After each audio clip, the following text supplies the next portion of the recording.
मैं अमदास पलांगे सीजी शिक्षा में आपका स्वागत करता हूं। हम देख रहे हैं कक्षा 12वीं रसायन विज्ञान का 8वां इकाई, जिसका नाम है डी और ए ब्लॉक के तत्व।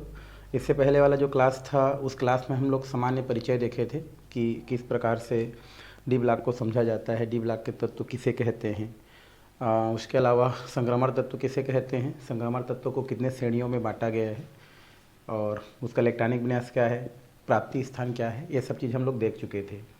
आज हम जो है जो संक्रमण तत्व होते हैं उनके क्या क्या भौतिक गुण पाए जाते हैं, क्योंकि जनरली यहाँ से क्वेश्चन आपको भौतिक गुण ही पूछता है। उसके अलावा इसमें रासायनिक गुण तो दिया है बट उससे क्वेश्चन नहीं आता है। जितने भी क्वेश्चन बनता है आपका वो सारे के सारे भौतिक गुणों से बनता है और आपके बुक में भौतिक गुण को 2 बार रिपीट किया गया है, तो हम लोग जो है उसमें से केवल एक ही को देखते हैं, क्योंकि दोनों का मतलब तो यही होता है।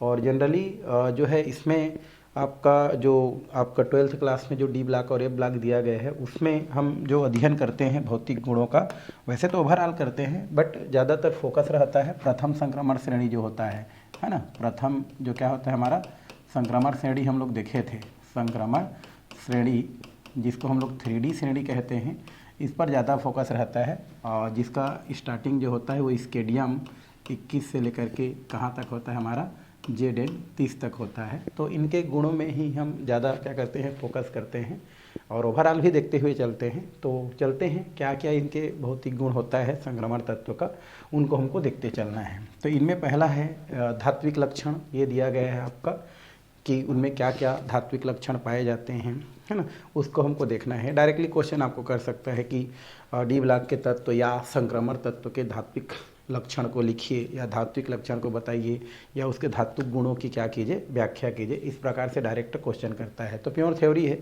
ना, ज़्यादा इसमें थ्योरी है, सूत्र वूत्र नहीं है। तो धात्विक लक्षण की बात करें तो सभी संक्रमण जो तत्व होते हैं वो सब के सब क्या होते हैं, धातु होते हैं, या ये बोल सकते हैं कि सभी डी ब्लॉक के जो तत्व होते हैं सभी के सभी धातु होते हैं। और इन धातुओं में अगर देखें तो घनत्व क्या होती है, ज़्यादा होती है, कठोर होती हैं, आपका उच्च तनन सामर्थ्य, आघात वर्धनता, है ना। उसके अलावा तन्यता का गुण इनमें क्या होती है, पाई जाती है। उसके अलावा हम बात करें तो जो धातु होती हैं वो विद्युत और ऊष्मा की क्या होती हैं, सुचालक होती हैं, है ना। तो ये सारे गुण रखने वाले गलनांक कठनांक इनकी क्या होती हैं, उच्चर होती हैं। तो इस तरह के से गुण जो है धातुओं में क्या होती है, पाई जाती है। और धातुओं में लगभग जो है हम पहला लेसन में जो हम 3 प्रकार का जो क्या पढ़े थे, स्ट्रक्चर पढ़े थे, जैसे SSC, BCC, FCC, ये सब जो है संरचना इसमें देखने को मिलती है। अब धातुओं में सारे जो गुण होती है वो गुण उसमें बनने वाले 2 प्रकार के बंध, एक धात्विक बंध और एक होता है हमारा सहसंयोजी बंध के कारण होती है। धात्विक बंध जो बनती है वो उसके संयोजी कोष अर्थात NS कक्षक में उपस्थित जो क्या होती है, जो इलेक्ट्रॉन होती है उसके द्वारा बनती है। और जो सहसंयोजी बंध बनती है वो हमारा N-1 डी कक्षक में उपस्थित जो इलेक्ट्रॉन होती है, अयुग्मित इलेक्ट्रॉन होती है, उनके कारण बनती है। और N-1 डी कक्षक में जो युग्मित इलेक्ट्रॉन जो होती है उनके कारण ही सहसंयोजी बंध बनती है। और वही सहसंयोजी बंध बनना ही धातु की कठोरता की क्या होती है, कारण होती है ना। और जो धातु की जो कठोरता होती है वो आपका स्केडियम से लेकर के आपका आयरन तक क्या होती है, आपकी बढ़ती जाती है। क्रमशः क्या होती है आपकी स्केडियम से लेकर के जो आयरन तक होती है उसकी अगर हम बात करें तो उतना तक थोड़ा सा बढ़ती है, उसके बाद मान जो है स्थिर हो जाती है। और उसका जो कारण है वो अनियमित परमाणु आकार के कारण होती है, या अनियमित परमाणुकार, या बोल सकते हैं नाभिकीय आवेश और जो एक परिरक्षण प्रभाव होती है उनका एक दूसरे से निरस्त होने के कारण होती है। उसके अलावा जो N-1 जो डी कक्षक होती है जिसमें अयुग्मित इलेक्ट्रॉन पाई जाती है, अयुग्मित इलेक्ट्रॉन भी या युग्मित इलेक्ट्रॉन का होना जो है धात्विक लक्षण को क्या करती है, प्रदर्शित करती है। तो इतने सारे जो बातें हैं वो आपके धात्विक लक्षण के अंतर्गत रखी जाती है, जिसको थ्योरी के रूप में क्या की जाती है भाई, लिखी जाती है। तो आपको थ्योरी लिखना है इसमें, जैसे आप समझ रहे हैं उसको आपको क्या करना है, उतारते जाना है और लिखते जाना है। चलिए हम उसी को यहाँ पर फोकस करते हैं। तो यहाँ पर लिख सकते हैं सभी संक्रमण तत्व धातु होती हैं, धातु हैं, है ना। तो सभी संक्रमण तत्व क्या है, धातु हैं या धातु होती हैं, ऐसे भी आप लिख सकते हैं। तो सभी संक्रमण तत्व क्या होती है भाई, धातु होती हैं। संक्रमण तत्व में संक्रमण तत्व की यहाँ पर लिख सकते हैं संक्रमण तत्व में, है ना, उच्च घनत्व या संक्रमण तत्व की या संक्रमण तत्व में कठोरता, संक्रमण तत्व में कठोरता या संक्रमण तत्व की, है ना, उच्च घनत्व होती है, उच्च घनत्व होती है, घनत्व होती है। तो संक्रमण तत्व क्या होती है? उच्च घनत्व वाली होती है या उच्च घनत्व वाली होती है, उच्च घनत्व वाली होती है। इसमें तन्यता आघात वर्धनीयता का गुण पाई जाती है, पाई जाती है। ये कठोर होती है।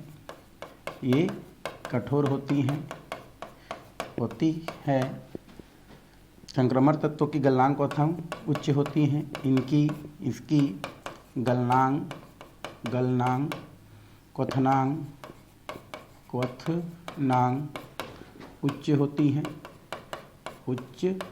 होती हैं, गलनांक क्वथनांक उच्च होती हैं तथा विद्युत और ऊष्मा की सुचालक होती हैं, ठीक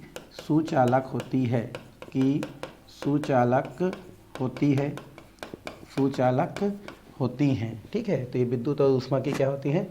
सुचालक होती हैं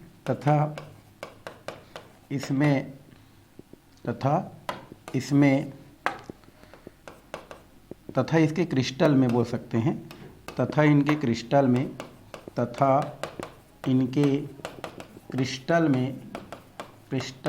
में SSC, BCC और, है ना, FCC संरचना बनती है,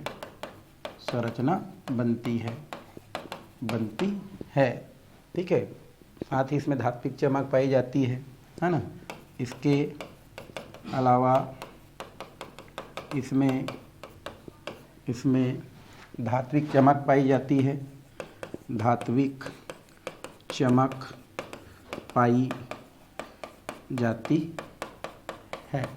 तो इस प्रकार से आप क्या कर सकते हैं, संक्रमण जो तत्व होते हैं उसके धात्विक लक्षण लिख सकते हैं कि पहले चीज़ तो ये कि सभी संक्रमण जो तत्व होते हैं सबके सब धातु होते हैं, और धातु जो होते हैं उसमें उच्च क्या होती है, घनत्व पाई जाती है, उसमें तन्यता का, आघातवर्धनता का गुण पाई जाती है। हमारे जो संक्रमण धातु होती हैं वो कठोर होती हैं, इनके गलनांक क्वथनांक उच्च होती हैं, विद्युत और ऊष्मा की क्या होती है, सुचालक होती है, और इनके जो क्रिस्टल होती हैं उनमें तीनों प्रकार की संरचना क्या होती हैं, बनती हैं। और इसके अगर हम बात करें जो है इसके अलावा इसमें क्या होती है, धात्विक चमक पाई जाती है। ये सारे गुण, है ना, संक्रमण तत्वों में ये सारे गुण पाई जाती है, और ये जो गुण हैं वो उसमें बनने वाले धात्विक बंध और सहसंयोजी बंध के कारण होती हैं, है ना। तो यहाँ पर लिख सकते हैं संक्रमण तत्वों में ये सभी गुण पाई जाती हैं, ये सभी संक्रमण तत्वों में ये सभी गुण पाई जाती हैं, संक्रमण तत्वों में सभी गुण क्या होती हैं, पाई जाती हैं। ये गुण, है ना, संक्रमण तत्वों में ये गुण पाई जाती हैं। ये गुण संक्रमण तत्वों में ये गुण संक्रमण तत्वों में बनने वाले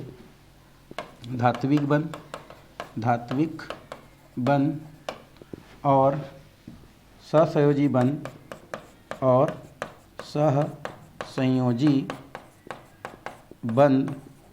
सहसंयोजी बंध पर निर्भर करती हैं। धात्विक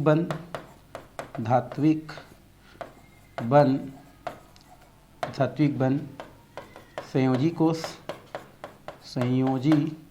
कोश संयोजी कोष किसको बोलते हैं? NS कक्षक, है ना। संयोजी कोष के इलेक्ट्रॉन द्वारा बनती है जबकि सहसंयोजी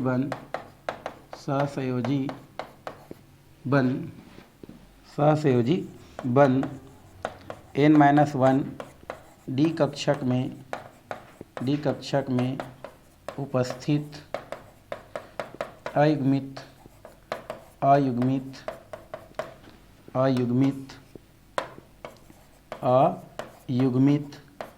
इलेक्ट्रॉनों के द्वारा बनती है।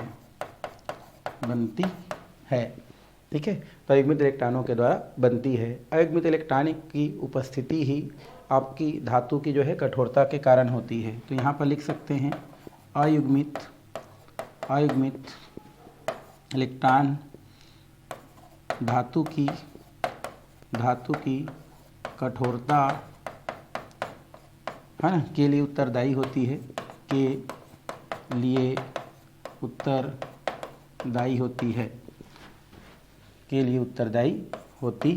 है। धातु की कठोरता आपका जो है, आपका जो बोल सकते हैं स्केडियम से लेकर के आपका आयरन तक बढ़ती है। धातु की कठोरता स्केडियम से आयरन तक बढ़ती है क्योंकि यहाँ तक अयुग्मित इलेक्ट्रॉनों की संख्या में वृद्धि होती है। उसके बाद अयुग्मित इलेक्ट्रॉन की संख्या क्या होती जाती है? आपकी कम हो जाती है। तो अयुग्मित इलेक्ट्रॉनों की संख्या में क्या होती है? वृद्धि होती है। अयुग्मित इलेक्ट्रॉन के कारण अयुग्मित इलेक्ट्रॉन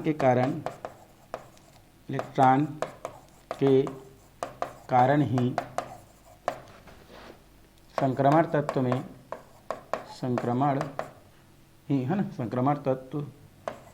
में धात्विक गुण होती हैं, या बोल सकते हैं अयुग्मित इलेक्ट्रॉन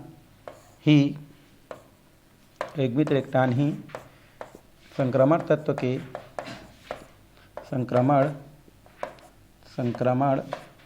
के धात्विक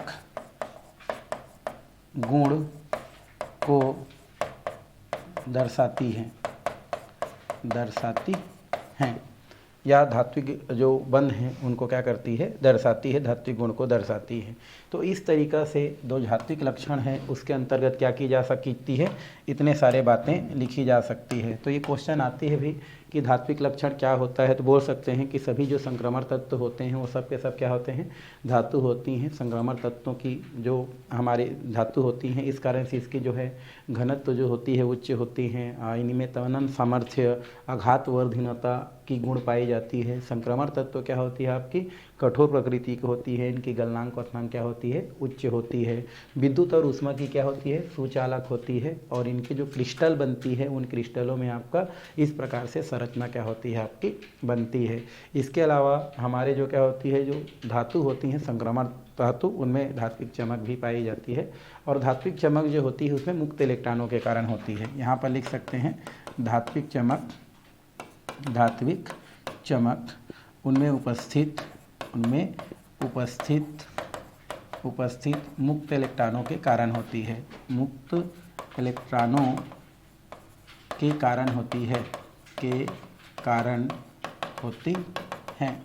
तो इस तरीक़ा से बता सकते हैं। फिर इसके स्पष्टीकरण में दिया है कि ये सभी संक्रमण तत्वों के जो गुण होती हैं वह गुण संक्रमण तत्वों में जो बनने वाले दो प्रकार का बंध, धात्विक और सहसंयोजी बंध पर निर्भर करती है। धात्विक बंध जो होती है वो अंतिम कक्षक अर्थात NS कक्षक में पाए जाने वाले इलेक्ट्रॉनों द्वारा बनती है, जबकि सहसंयोजी बंध होती है वो N-1 डी कक्षक में उपस्थित अयुग्मित इलेक्ट्रॉनों की संख्या पर निर्भर करती है। अयुग्मित इलेक्ट्रॉन जितनी ज़्यादा होती है वहाँ पर सहसंयोजी बंध उतनी ही ज़्यादा बनती है। और अयुग्मित इलेक्ट्रॉन जो होती है वही धातु की कठोरता के कारण होती है ना। और जो धातु की कठोरता होती है वो स्केडियम से लेकर के आयरन तक क्या होती जाती है, बढ़ती जाती है, क्योंकि उसमें अगमित इलेक्ट्रॉन की संख्या में वृद्धि होती है। अगमित इलेक्ट्रॉन की उपस्थिति ही धात्विक जो लक्षण हैं या धात्विक जो गुण हैं उनको क्या करती हैं, दर्शाती हैं। तो इस तरीक़ा से जो डी ब्लॉक के तत्व हैं उनके जो धात्विक लक्षण हैं उनको क्या की जा सकती है, लिखी जा सकती है, बताई जा सकती है। थ्योरी है भाई, थोड़ा सा आपको जो है इसको ज़्यादा लिखने की क्या होती है, आवश्यकता होती है।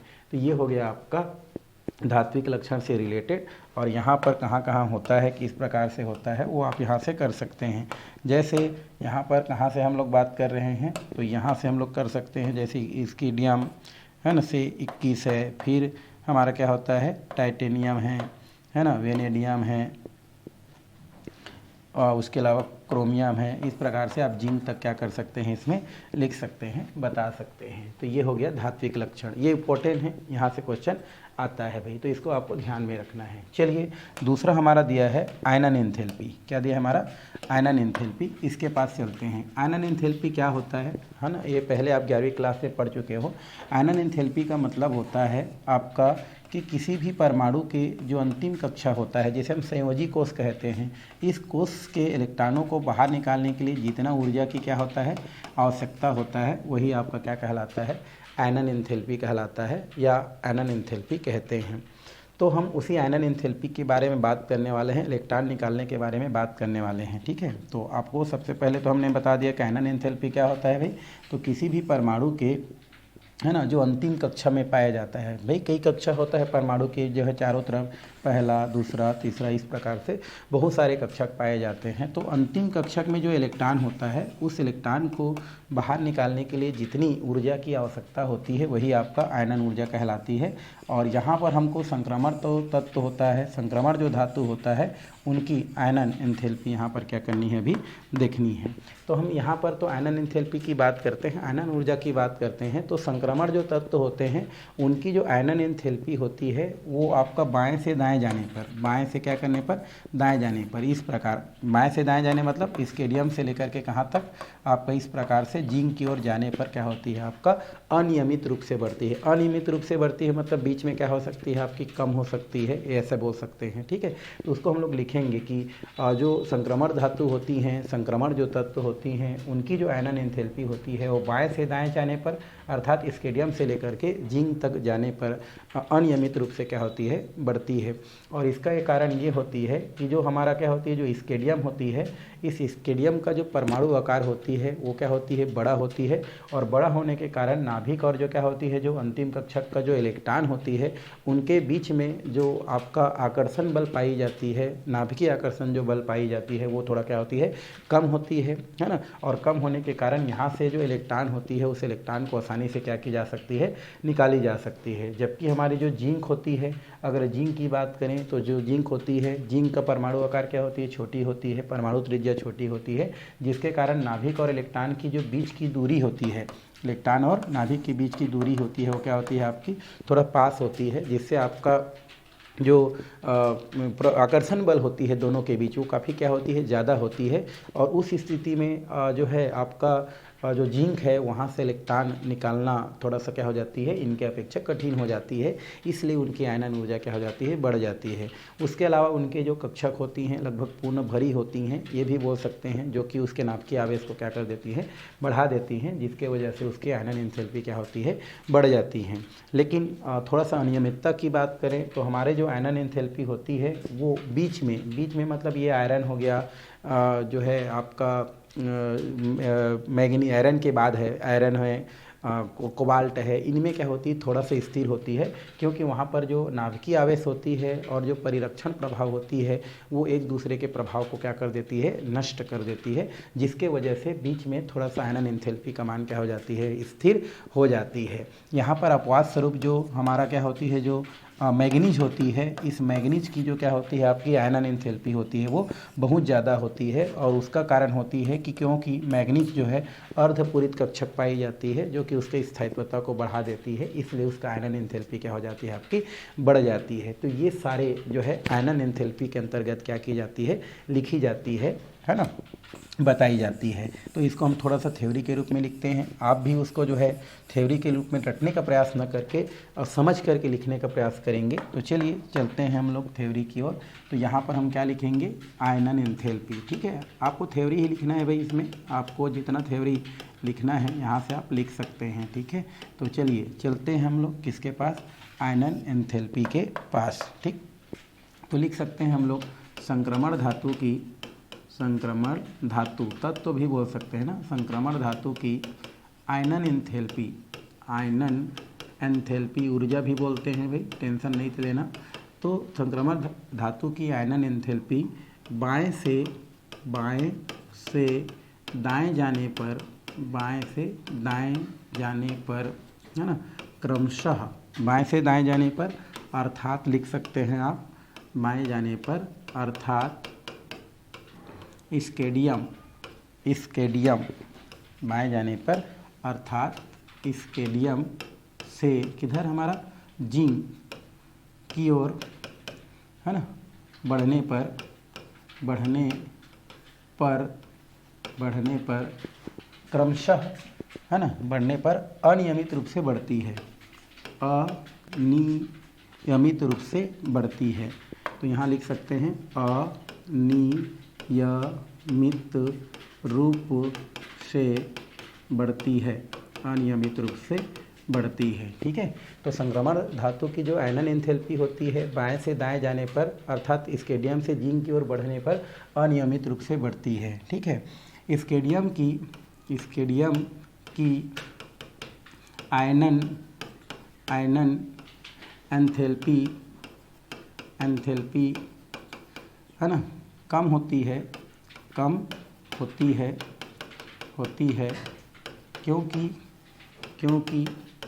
क्योंकि स्केडियम का परमाणु आकार, क्योंकि स्केडियम का परमाणु आकार बड़ा होता है, क्योंकि स्केडियम का परमाणु आकार बड़ा होता है, जिसके कारण या जिससे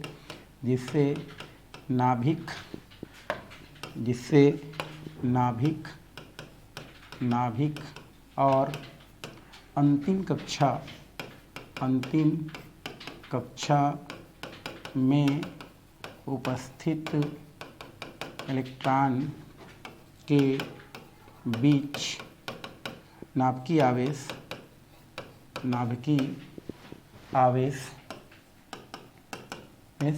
है ना, कम होती है। तो क्या बोल रहे हैं, क्योंकि स्केडियम का परमाणु आकार क्या होती है भाई, बड़ा होती है, और बड़ा होने की वजह से नाभिक और अंतिम कक्षक में उपस्थित इलेक्ट्रॉनों के बीच नाभिकीय आवेश कम हो जाती है या कम होती है। इस कारण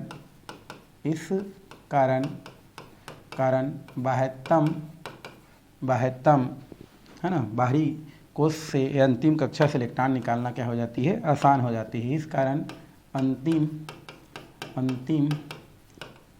कक्षा से इलेक्ट्रॉन को बाहर निकालने के लिए कम ऊर्जा की आवश्यकता होती है, कम ऊर्जा की आवश्यकता होती है, कम ऊर्जा की क्या होती है, हमारी आवश्यकता होती है, कम ऊर्जा की आवश्यकता होती है। ठीक है, कम ऊर्जा की आवश्यकता होती है, जबकि जिंक की परमाणु आकार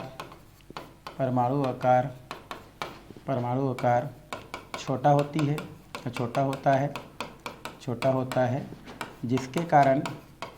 जिसके कारण आप परमाणु त्रिज्या भी लिख सकते हैं ना, छोटा, जिसके कारण नाभिक और अंतिम कोश के इलेक्ट्रॉन के बीच नाभिक और अंतिम कक्षक कोश के इलेक्ट्रॉन के बीच नाभिकीय आवेश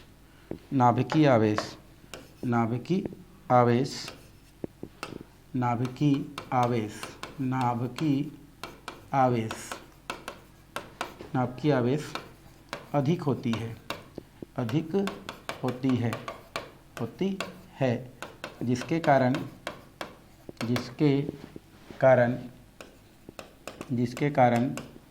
इलेक्ट्रॉन नाभिक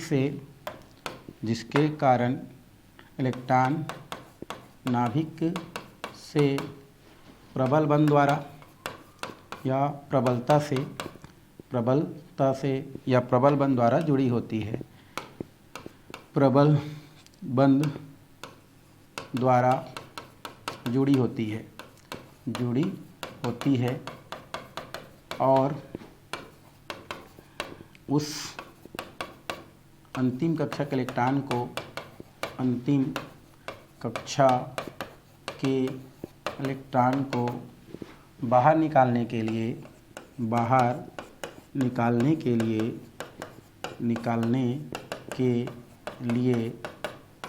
अधिक ऊर्जा की आवश्यकता होती है।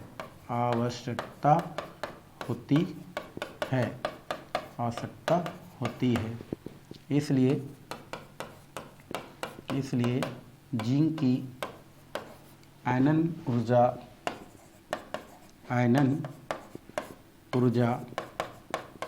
अधिक होती है। समूह स्केडियम से जो है जिंक तक जो आपकी क्या होती है आयनन ऊर्जा की जो मान होती है वो आपका थोड़ा सा क्या होती है बीच में आयनन ऊर्जा का मान स्थिर होती है। हम बोल सकते हैं श्रेणी के मध्य में आयनन ऊर्जा का मान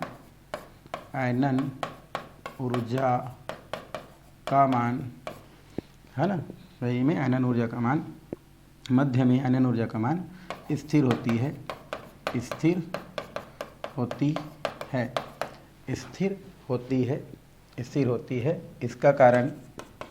इसका कारण नाभिकीय आवेश और परिरक्षण प्रभाव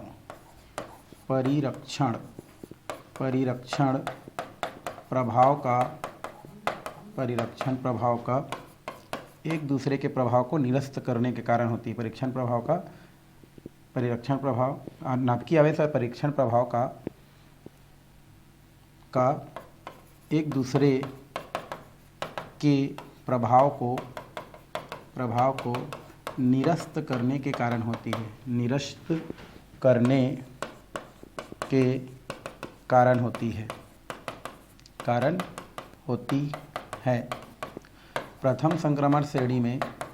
प्रथम संक्रमण श्रेणी में मैंगनीज की आयनन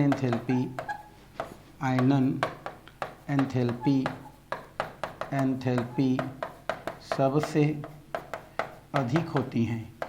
सबसे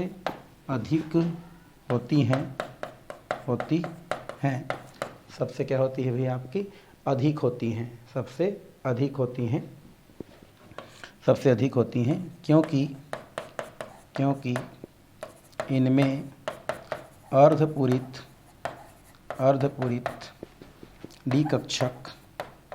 डिकक्षक पाई जाती हैं। अर्धपूरित डिकक्षक पाई जाती हैं जो उनकी स्थायित्वता को बढ़ा देती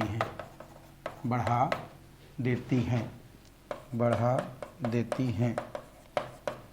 तो इस तरीक़ा से आयनन एंथैल्पी को क्या की जा सकती है, समझाई जा सकती है। तो आयनन एंथैल्पी क्या होती है भाई, तो बोल सकते हैं आयनन एंथैल्पी क्या है। तो संक्रमण तत्वों की अगर हम आयनन एंथैल्पी की बात करें तो बाएं से क्या करने पर दाएं जाने पर क्या होती जाती है ये, अर्थात स्केडियम से जिंक तक की ओर बढ़ने पर क्या होती जाती है, अनियमित रूप से बढ़ती जाती है। स्केडियम की आयनन एंथैल्पी कम होती है क्योंकि उसका परमाणु आकार क्या होने की वजह से बड़ा होने के कारण जो है नाभिक और अंतिम कक्षक के बीच का जो क्या होता है हमारा बीच की जो दूरी होती है अधिक होने के कारण इन दोनों के मध्य जो नाभिकीय आवेश होती है वो कम होती है, और इस कारण से अंतिम कक्षा के इलेक्ट्रॉन को बाहर निकालने के लिए कम ऊर्जा की आवश्यकता होती है, मतलब आसानी से निकाली जा सकती है। जबकि जिंक की बात करें तो जिंक में क्या होती है, परमाणु आकार कम होने की वजह से इनकी परमाणु त्रिज्या कम होती है, अर्थात यहाँ पर नाभिक और इलेक्ट्रॉनों के बीच की दूरी कम होने से इन दोनों के मध्य नाभिकीय आवेश अर्थात नाभिक और इलेक्ट्रॉन के बीच का जो आवेश होती है वो काफ़ी ज़्यादा होती है, मतलब वहाँ पर वो नाभिक जो होती है उसके साथ इलेक्ट्रॉन प्रबल आकर्षण बल से बंधी होती है। इस कारण से यहाँ से जो इलेक्ट्रॉन होती है उस इलेक्ट्रॉन को निकाल पाना किनके अपेक्षा जो है बोल सकते हैं स्केडियम के अपेक्षा अधिक ऊर्जा की आवश्यकता होती है, इसलिए जो जिंक की आयनन ऊर्जा क्या होती है आपकी ज़्यादा होती है। अगर हम बात करें जो है इसका जो है बीच में देखें, श्रेणी के बीच में जो आयनन एंथैल्पी होती है, आयनन एंथैल्पी का मान थोड़ा स्थिर होती है, जिसका कारण होती है कि वहाँ पर जो नाभिकीय आवेश होती है और एक परिरक्षण प्रभाव होती है, मतलब अंतिम कक्षक के इलेक्ट्रॉनों का उससे पहले वाले कक्षक के इलेक्ट्रॉनों द्वारा जो प्रतिकर्षण होती है वो परिरक्षण प्रभाव कहलाती है। तो उस स्थिति में बीच का जो क्या होती है तत्व होती है, श्रेणी के बीच का जो तत्व होती है और उनमें परिरक्षण प्रभाव और जो नाभिकीय आवेश होती हैं एक दूसरे के प्रभाव को निरस्त कर देती हैं। इस वजह से बीच में थोड़ा सा आयनन एंथैल्पी का मान क्या होती है आपकी स्थिर होती है, ठीक है। और इस श्रेणी में अगर हम प्रथम संक्रमण श्रेणी में बात करें तो उस स्थिति में आपका जो क्या बोल सकते हैं मैग्नीज जो होती है उनकी जो आयनन एंथैल्पी होती है वो क्या होती है आपकी ज़्यादा होती है, और ज़्यादा होने के पीछे कारण है क्योंकि उनमें अर्धपूर्ण कक्षक क्या होती है पाई जाती हैं, अर्धपूर्ण कक्षक होती हैं। तो इस तरीक़ा से जो आयनन एंथैल्पी होती हैं उस आयनन एंथैल्पी को क्या की जा सकती है आपकी बताई जा सकती है, दिखाई जा सकती है भाई। अब हम चलते हैं नेक्स्ट जो हमारे क्या होती है पॉइंट की ओर, किस प्रकार से होती हैं उनको देखना है। नेक्स्ट है हमारा परमाणविक और क्या होती है हमारी आयनिक त्रिज्या होती है, ठीक है। परमाणविक और आयनिक त्रिज्या की अगर हम बात करें तो इसमें हम लोग बोल सकते हैं कि दो स्थिति है। एक हमारा क्या होता है इस प्रकार से बाएं से अगर दाएं जाएं तो उसको हम लोग बोलते हैं आवर्त कहते हैं, और ऊपर से अगर हम क्या करें नीचे जाएं तो इसको हम लोग क्या बोलते हैं वर्ग कहते हैं, ठीक है। तो बाएं से दाएं जाते हैं तो आवर्त और ऊपर से नीचे आते हैं तो वर्ग कहते हैं। तो उन दोनों स्थिति में इनका जो क्या होता है परमाणविक और जो आयनिक त्रिज्या होती है वो क्या होती है आपकी फर्क पड़ती है। तो यहाँ पर क्या होता है अगर हम आवर्त में बात करें मतलब स्केडियम से अगर प्रथम संक्रमण श्रेणी में बात करें तो स्केडियम से इधर आगे क्या करते हैं अगर हम जिंक की ओर बढ़ते हैं तो उस स्थिति में आपका जो परमाणु त्रिज्या है वो आपका क्या होती जाती है क्रमशः देखा जाए तो आपका कम होती जाती है, लेकिन लास्ट में थोड़ा सा ये क्या हो जाती है आपकी बढ़ जाती है। तो हम उसको लिख सकते हैं कि जो संक्रमण तत्वों की जो परमाणु त्रिज्या होता है या उनका जो आयनिक त्रिज्या होता है वो आपका जो है श्रेणी में बाएं से क्या करते हैं जब दाएं जाते हैं अर्थात स्केडियम से जिंक की ओर बढ़ते हैं तो उस स्थिति में उसकी परमाणु त्रिज्या क्रमशः क्या होती जाती है आपकी कम होती जाती है, क्योंकि वहाँ पर प्रभावी नाभिकीय आवेश जो है क्या होती जाती है आपकी बढ़ती जाती है। अंत में थोड़ा सा आपका जो है आपकी परमाणु त्रिज्या क्या हो जाती है बढ़ जाती है, क्योंकि वहाँ पर आपका जो परिरक्षण प्रभाव होती है और आपका जो क्या होती है नाभिकीय आवेश होती है तो वहाँ पर परिरक्षण प्रभाव का मान क्या हो जाती है आपकी थोड़ा ज़्यादा हो जाती है और नाभिकीय आवेश थोड़ा कम हो जाती है। इस वजह से लास्ट में थोड़ा सा क्या हो जाती है आपकी परमाणु त्रिज्या आपका डाउन चली जाती है, मतलब परमाणु त्रिज्या जो है बढ़ जाती है ये बोल सकते हैं। और अगर वर्ग की बात करें, वर्ग मतलब ऊपर से क्या होती है अगर हम नीचे की बात करें तो वर्ग में ऊपर से नीचे आने पर आपका जो परमाणु त्रिज्या होती है वो आपकी क्या होती जाती है बढ़ती जाती है, क्योंकि परमाणु आकार बढ़ने से जो नाभिक और इलेक्ट्रॉन के बीच की दूरी क्या होती है आपकी बढ़ती है। तो उस स्थिति में बोल सकते हैं कि समूह में ऊपर से नीचे आने पर आपका परमाणु त्रिज्या की बात करें या आयनिक त्रिज्या की बात करें तो क्या होती जाती है आपकी बढ़ती जाती है, ठीक है। और तो दोनों में हम बोल सकते हैं आयनिक त्रिज्या और परमाणु त्रिज्या की जो स्थिति हो सेम ही आपको क्या होती है देखने को मिलती है, और यही आपकी परमाणु और आयनिक त्रिज्या संक्रमण तत्व के द्वारा क्या की जाती है प्रदर्शित की जाती है। तो ये भी पूरा थ्योरी है, इसको भी आपको क्या करना है लिखना है। तो इसको कुछ पॉइंट में क्या किया गया है लिखा गया है, तो किस प्रकार होता है कैसा होता है। तो यहाँ पर दिया गया है कि जो संक्रमण जो धातु होती हैं उनकी जो परमाणु और आयनिक त्रिज्या में निम्न जो है परिवर्तन देखने को मिलती है। तो यहाँ पर लिख सकते हैं श्रेणी में संक्रमण तत्वों की परमाणु और आयनिक त्रिज्या में या आवर्त सारणी में संक्रमण तत्वों की जो क्या होती है आयनिक और परमाणु त्रिज्या में निम्न स्थिति देखने को मिलती है। तो यहाँ पर लिख देता हूँ मैं आवर्त है ना सारणी में आवर्त सारणी में जो संक्रमण तत्व हैं, संक्रमण तत्व के परमाणविक, है ना, परमाणविक और आयनिक त्रिज्या में निम्न परिवर्तन देखने को मिलती है।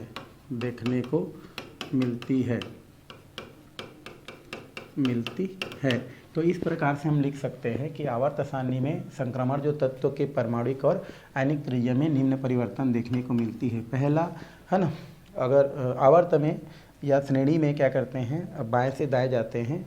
संक्रमण तत्वों में अगर श्रेणी में क्या करते हैं हम लोग, बाएं से दाएं जाते हैं, तो उस स्थिति में आपका परमाणु त्रिज्या क्या होती जाती है, आपका कम होती जाती है। तो इसलिए लिख सकते हैं कि संक्रमण तत्वों के श्रेणी में संक्रमण या प्रथम संक्रमण श्रेणी के तत्वों में, यहाँ पर इस प्रकार से बोल सकते हैं, तो प्रथम संक्रमण तत्वों के श्रेणी में बाएं से दाएं जाने पर अर्थात स्टेडियम से जिंक की ओर जाने पर, है ना, की ओर जाने पर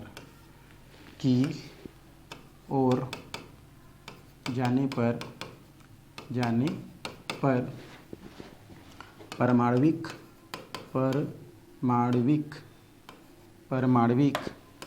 जाने पर परमाणविक और आयनिक त्रिज्या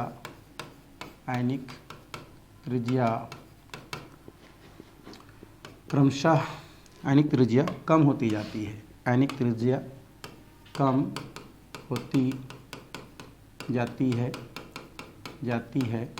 क्योंकि बाएं से दाएं जाने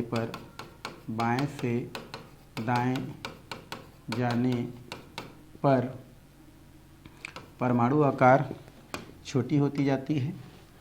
बाएं से दाएं जाने पर परमाणु आकार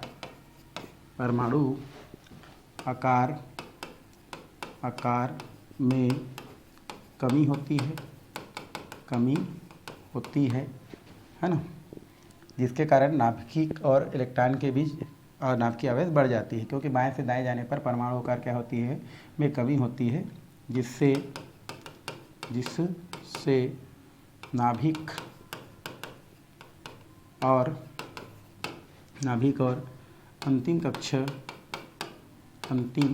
कक्षा के इलेक्ट्रॉन में कमी होती है तथा नाभिकीय आवेश क्या हो जाती है, बढ़ जाती है। तो क्या लिखे, प्रथम संक्रमण श्रेणी के जो तत्व होते हैं, प्रथम संक्रमण श्रेणी में जो क्या होते हैं, बाएं से दाएं जाने पर अर्थात स्टेडियम से जिंक की ओर जाने पर परमाणु और आयनिक त्रिज्या क्या होती है, आपकी कम होती है, क्योंकि बाएं से दाएं जाने पर परमाणु आकार क्या होती है, बढ़ती है ना, जिससे नाभिकीय आवेश भी बढ़ जाती है, या नाभिकीय आवेश बढ़ने से परमाणु आकार कम हो जाती है। ठीक है, ये हम लोग इस प्रकार से क्या कर सकते हैं, इसमें लिख सकते हैं कि बाएं से दाएं जाने पर आपका परमाणु आकार बढ़ने से परमाणु त्रिज्या क्या होती है, आपके कम होती है। दूसरा, बीच में, है ना, बोल सकते हैं आपका बाएं से दाएं जाने पर आपका जो परमाणु त्रिज्या जो है बढ़ती है, लेकिन अंत में थोड़ा सा क्या होती है, आपकी जो है आपका परमाणु त्रिज्या में वृद्धि होती है। तो यहाँ पर बोल सकते हैं संक्रमण श्रेणी के तत्वों में, है ना, बाएं से दाएं जाने पर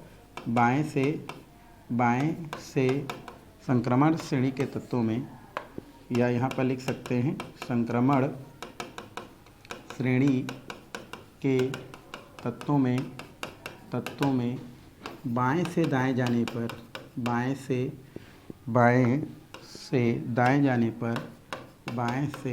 दाएं जाने पर परमाणविक और आयनिक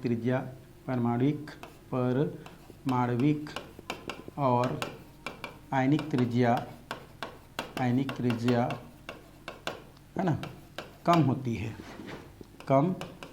है, लेकिन श्रेणी के अंत में, श्रेणी के अंत में परिरक्षण प्रभाव का मान नाभिकीय आवेश से अधिक हो जाती है, जिसके कारण अंतिम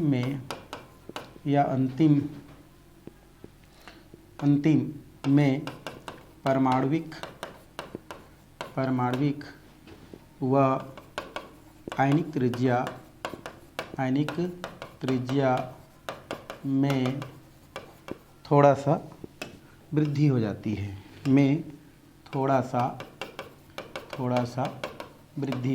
है, वृद्धि हो जाती है।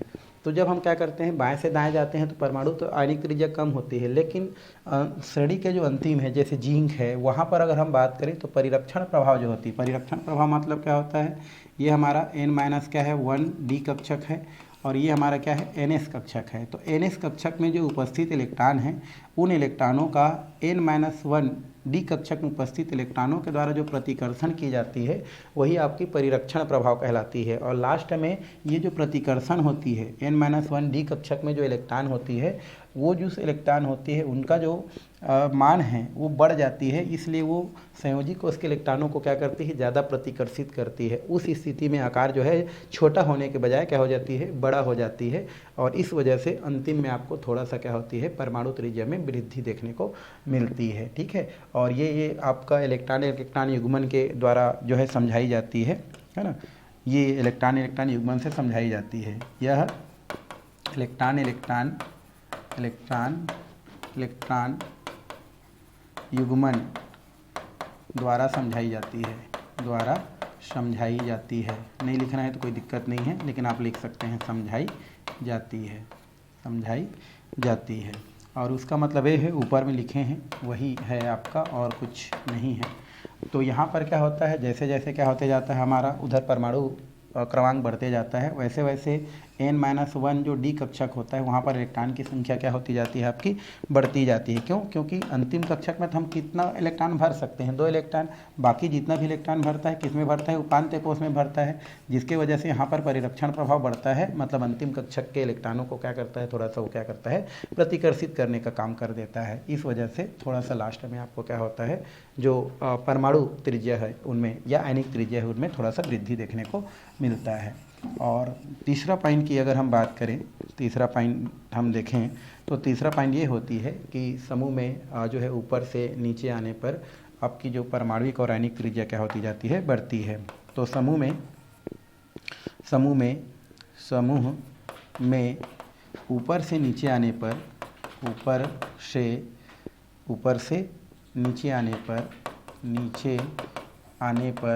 समूह में ऊपर से नीचे आने पर परमाणुविक व आयनिक त्रिज्या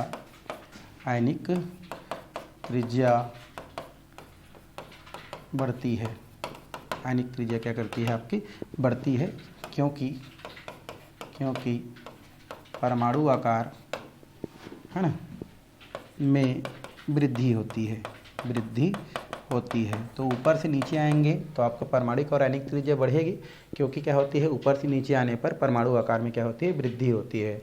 यहाँ पर प्रथम और द्वितीय संक्रमण श्रेणी की बात करें तो उसकी जो है आपका बोल सकते हैं जो परमाणु और आयनिक त्रिज्या लगभग जो है अपरिवर्तित रहती है, लेकिन आपका तृतीय चतुर्थ संक्रमण श्रेणी में ये हमको देखने को मिलती है। तो इतने सारे बातें जो है वो आपके परमाणुविक और आयनिक त्रिज्या में क्या की जा सकती है, देखने को मिलती है या होती है। तो ये क्वेश्चन मान लो आता है, परमाणुविक और आयनिक त्रिज्या को आप समझाइए संक्रमण तत्वों में, तो आप लिख सकते हैं कि जो संक्रमण तत्व होते हैं उनकी जो परमाणुविक और आयनिक त्रिज्या होती है वो आवर्त सारणी में हमको निम्न परिवर्तन देखने को मिलती है। पहला कि प्रथम संक्रमण श्रेणी हो उसकी बात करें, या हम संक्रमण श्रेणी के तत्वों की बात करें तो बाएं से क्या करते हैं हम लोग, दाएं जाते हैं, अर्थात स्केडियम से जिंक या द्वितीय संक्रमण श्रेणी में बात करें, बाएं से दाएं जाने पर परमाणुविक और आयनिक त्रिज्या क्या होती है आपकी, कम होती जाती है। वजह ये होती है कि बाएं से दाएं जाने पर नाभिकीय आवेश बढ़ती है, नाभिकीय आवेश बढ़ने से परमाणु आकार क्या हो जाती है आपकी, कम हो जाती है। इस वजह से क्या होती है आपकी परमाणुविक और आयनिक त्रिज्या में क्या होती है आपकी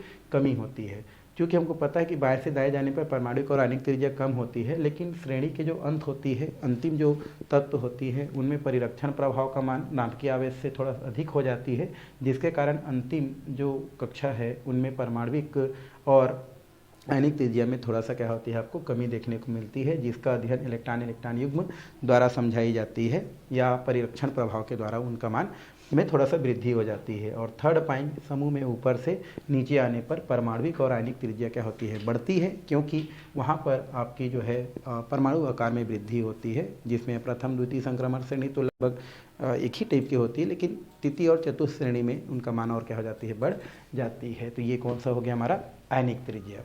यहाँ पर दिया है फिर गलनांक क्वथनांक, क्या दिया है हमारा गलनांक क्वथनांक। गलनांक क्वथनांक की अगर हम बात करें तो गलनांक क्वथनांक का मतलब होता है उबलना और पिघलना। इसका मतलब होता है गलनांक और क्वथनांक का उबलना और पिघलना। तो अगर हम संक्रमण धातु की बात करें या संक्रमण श्रेणी के तत्वों की बात करें या संक्रमण धातु की बात करें तो उनका जो गलनांक क्वथनांक होता है वो अत्यधिक होता है, मतलब बहुत ज़्यादा होता है ना। गलनांक क्वथनांक इसके क्या होते हैं, अति उच्च होते हैं, अत्यधिक होते हैं, ज़्यादा पाए जाते हैं। और इसके पीछे दो कारण होते हैं, क्योंकि इसमें आपका संयोजी जो कोष होता है उस संयोजी कोष में के जो हमारे इलेक्ट्रॉन होते हैं उसके द्वारा एक जो है धात्विक बंध बनाए जाते हैं, और n-1 जो डी कक्षक होते हैं, है ना। एक हमारा तो एक हो गया हमारा n-1, है ना, डी कक्षक जिससे सहसंयोजी बंध बनाए जाते हैं, और NS संयोजी कोष द्वारा क्या किए जाते हैं, धात्विक बंध बनाए जाते हैं। इस कारण से इन दोनों बंधों के कारण इनकी जो क्या होती है आपकी जो बंधन ऊर्जा होती है वो बढ़ जाती है, और इससे इनकी जो गलनांक क्वथनांक है वो बढ़ जाती है। साथ ही साथ इसमें कड़क जो कड़न एंथैल्पी होती है उनका भी मान क्या होती है, उच्च होती है। तो इन दोनों के कारण क्या होती है आपकी इनकी गलनांक क्वथनांक क्या होती है, उच्च होती है। तो आप इतना लिख सकते हैं कि संक्रमण तत्वों की गलनांक क्वथनांक क्या होती है, अति उच्च होती है, अत्यधिक होती है। इनके कारण जो है निम्न होती है, क्योंकि इसमें दो प्रकार के बंध बनती है, एक धात्विक बंध जो कि संयोजी कोष में उपस्थित इलेक्ट्रॉनों के द्वारा बनती है, और एक सहसंयोजी बंध जो n-1 डी कक्षक में उपस्थित इलेक्ट्रॉनों के द्वारा बनती है। ये दोनों बंध उसकी बंधन जो ऊर्जा होती है उस ऊर्जा के मान को बढ़ा देती है, या जिसके कारण बंधन ऊर्जा का मान उच्च होती है। साथ ही साथ कड़न एंथैल्पी का मान भी क्या हो जाती है आपकी, बढ़ जाती है, जिसके वजह से इसकी गलनांक क्वथनांक वृद्धि होती है। अगर हम जिंक की बात करें तो जो जिंक होती है इनकी गलनांक क्वथनांक क्या होती है, कम होती है, क्योंकि कम होने के कारण क्या होती है, कम होती है। इसका कारण ये है कि जिंक का जो क्या होती है, जो कक्षक होती है उसमें पूर्ण पूरित जो है इलेक्ट्रॉन पाई जाती है, अर्थात उसमें अयुग्मित इलेक्ट्रॉन नहीं पाई जाती है, और अयुग्मित इलेक्ट्रॉन नहीं पाए जाने के कारण उसमें सहसंयोजी बंध का निर्माण नहीं हो पाती है, जिसके वजह से उनकी जो बोल सकते हैं आपका जो गलनांक क्वथनांक होती है वो आपकी क्या होती है, आपकी कम होती है। और बाएं से दाएं चलने पर गलनांक क्वथनांक का जो मान है, या संक्रमण श्रेणी में बाएं से दाएं बढ़ने पर गलनांक क्वथनांक का मान क्या होती जाती है आपकी, क्रमशः कम होती जाती है। क्रमशः कम होने के पीछे कारण होती है कि उसमें अयुग्मित इलेक्ट्रॉनों की संख्या क्या होती जाती है आपकी, कम होती जाती है। तो इतने सारे बातें जो है वो किसके अंतर्गत लिखी जा सकती है, गलनांक क्वथनांक के अंतर्गत लिखी जा सकती है। तो लिख सकते हैं हम लोग संक्रमण श्रेणी या संक्रमण धातु लिखते हैं हम लोग साफ साफ जो है। तो संक्रमण धातु की गलनांक एवं क्वथनांक उच्च होती हैं। तो यहाँ पर लिख सकते हैं संक्रमण धातु की गलनांक क्वथनांक अति उच्च होती हैं, बोल सकते हैं अति उच्च होती हैं। इसका कारण इसमें बनने वाले दो प्रकार की बंध होती है। इसका कारण इनमें बनने वाले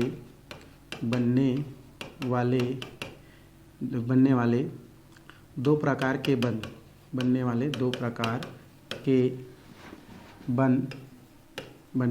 प्रकार के बंध धात्विक बंध धात्विक बंध और सहसंयोजी बंध होती है। सहसंयोजी बंध होती हैं, सहसंयोजी बंध होती हैं। आपका धात्विक बंध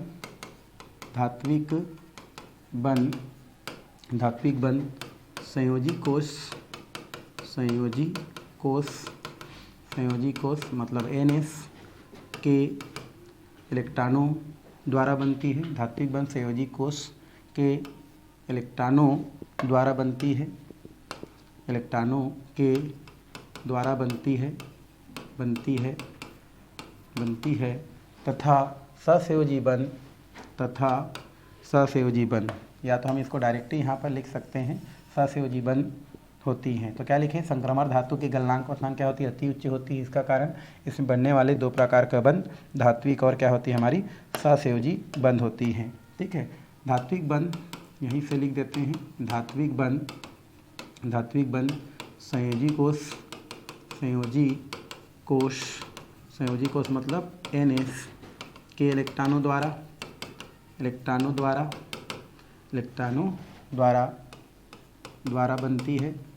बनती है और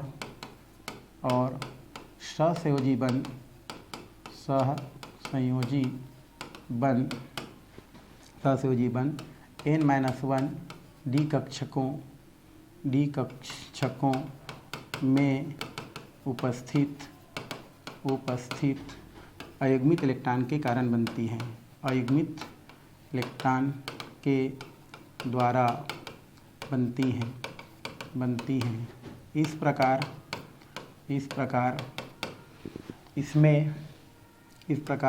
संक्रमण तत्व में दो प्रकार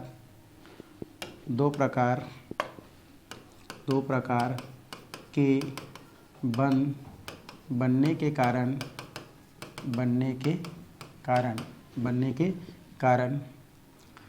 बंधन ऊर्जा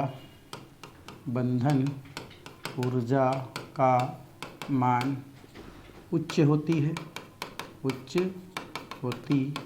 है तथा इनकी कड़न एंथैल्पी का मान भी उच्च होती है तथा इनकी कड़न एंथैल्पी का मान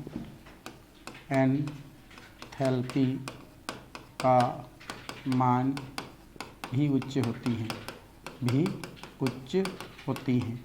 तो इस तरीक़े से क्या की जा सकती है, लिखी जा सकती है कि संक्रमण धातुओं के गलनांक एवं क्वथनांक अति उच्च होती हैं। इसका कारण ये है कि इनमें बनने वाला है ना, इसका कारण इनमें बनने वाले दो प्रकार की बंध होती है, एक धात्विक बंध और सहसंयोजी बंध। धात्विक बंध जो होती है वो संयोजी कोष में NS के इलेक्ट्रॉनों के द्वारा बनती है, जबकि सहसंयोजी बंध N-1 डी कक्षकों में उपस्थित अयुग्मित इलेक्ट्रॉनों के द्वारा बनती है।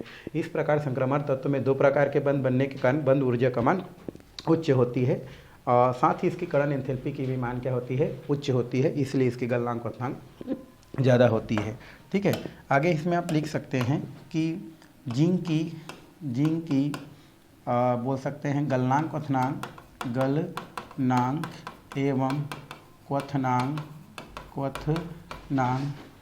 निम्न होती है ना, निम्न होती हैं। गलनांक क्वथनांक क्या होती है भाई हमारी, निम्न होती है। जिंक की गलनांक क्वथनांक निम्न होती हैं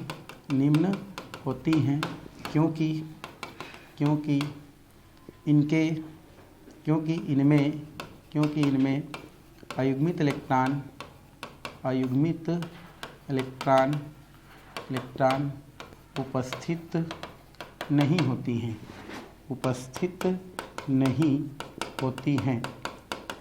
हैं, जिसके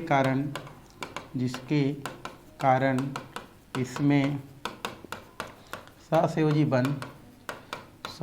बंध का निर्माण नहीं हो पाती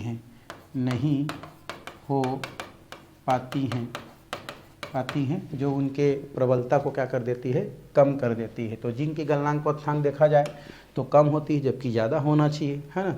उसका कारण है उसमें अयुग्मित इलेक्ट्रॉन नहीं होती है, क्योंकि उनके पूरे कक्षा क्या होती है, पूरा भरी होती हैं, और पूरा भरे होने के कारण क्या होती है, जो है ये आपका क्या करता है, आपका सहसंयोजी बंध नहीं बना पाती, इसलिए इसके गलनांक क्वथनांक क्या होती है, आपकी कम होती है। आप चाहेंगे तो यहाँ पर क्या कर सकते हैं, निकाल सकते हैं कि जो जिंक होती है, अगर हम जिंक की बात करें तो इनका जो डी कक्षक है वो पूरा करके क्या होती है, आपका फुलफिल होती है। एस कक्षक भी पूरा क्या होती है, भरी होती है। इस कारण से इनका जो होती है आपका पूरा भरी होती है, इस वजह से इनकी जो गलनांक क्वथनांक है वो कम होती है। आगे लिख सकते हैं कि श्रेणी में, है ना, श्रेणी में बढ़ने पर, श्रेणी में यहीं से लिख देता हूँ मैं, श्रेणी में बाएं से दाएं जाने पर, बाएं से दाएं जाने पर गलनांक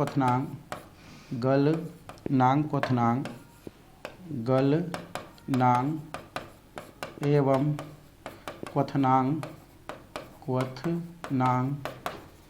का मान में कमी आती है, क्योंकि बाएं से दाएं जाने पर, क्योंकि बाएं से दाएं जाने पर अयुग्मित इलेक्ट्रॉन की